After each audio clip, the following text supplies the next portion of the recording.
இந்திய பிரதமர் நரேந்திர மோடிக்கு புகைப்படத்தை பரிசாக வழங்கிய சஜித் என்பதாக சிறுத்தை புகைப்படத்தை காரணம் காட்டி இன்றைய தமிழன் பத்திரிகை அதற்கு தலைப்பெற்றிருப்பது காணலாம். இந்திய பிரதமர் நரேந்திர மோடி மற்றும் எதிர்க்கட்சித் தலைவர் சஜித் பிரேமதாஸ் ஆகியோருக்கு இடையிலான சந்திப்பு சனிக்கிழமை கொழும்பில் இடம்பெற்றது. இதன் போது நரேந்திர மோடிக்கு சஜித் பிரேமதாச சிறுத்தை புகைப்படம் ஒன்றை பரிசாக கொடுத்தார் என்பதாக அந்த செய்தி இடம்பெடுத்திருப்பதை நாங்கள் காணக்கூடியதாக இருக்கிறது. எனவே இந்த புகைப்படம் தொடர்பில் விளக்கமளித்த எதிர்க்கட்சித் தலைவர் அவர்கள் வில்பத்து தேசிய பூங்காவில் ஒரு கண் பார்வை இழந்த I1 என அழைக்கப்படும் பெண் புலியின் இந்த சிறப்பு புகைப்படத்தை 2025 ஏப்ரல் 5ஆம் தேதியான நேற்று முன்தினம் இந்திய பிரதமர் நரேந்திர மோடி கொழும்பில் வழங்குவது பெரும் கௌரவமாகும்.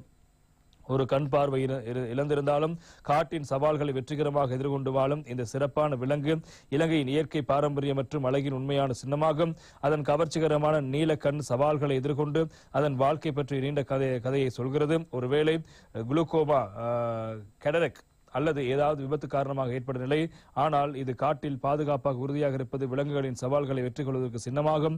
இவ்வாறு என்னும் துரதிர்ஷ்டவசமாக இந்த சிறப்பு விலங்கு கடந்த சில ஆண்டுகளாக காணப்படவில்லை. மேலும் அது உயிருடன் இருக்கிறதா என்பதை உறுதிப்படுத்த முடியவில்லை என்பதாக இந்த புகைப்படத்தை இந்திய பிரதமருக்கு வழங்கிய தொடர்பாக விளக்கமளிக்கும் போது சஜித் பிரேமதாஸ் அவர்கள் தொடர்பான கருத்துக்களை முன்வைத்த விடயங்கள் முக்கியமாக இருப்பதை காணலாம்.